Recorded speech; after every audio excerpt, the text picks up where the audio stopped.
Have you ever thought about becoming an affiliate marketer? If so, stick around, this video is for you. Affiliate marketing is an electrifying component of being an online influencer. With this type of marketing, you earn a commission from any product or service purchases your subscribers make by following your links and offers. The best part is that it doesn't cost them anything extra because you referred them to something they may have needed anyhow. Alright, before we drop the big knowledge bomb on you, I want you to smash that like button and follow for more. This robust passive income stream has the earning potential to put extra money in your pocket while you sleep, and it shows no signs of slowing down. In fact, data forecasts that consumer spending on affiliate marketing in the US will rise to $8.2 billion by 2022.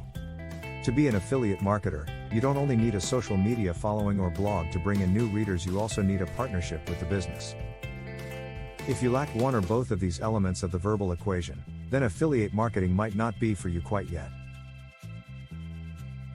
If you're feeling uneasy about promoting products, no worries, take baby steps and promote products you know.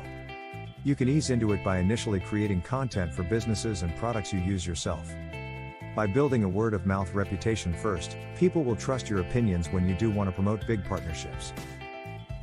To have the most success with affiliate marketing, it's best to plan and strategize beforehand. This is regardless of whether you consider yourself a social media influencer, blog writer, videographer, or have any involvement with digital platforms. If you have an audience in any capacity whatsoever, then you should start taking action with affiliate marketing. We hope you found this video useful. Be sure to like, subscribe and share this video with someone else that may find it useful, and we'll see you in the next video.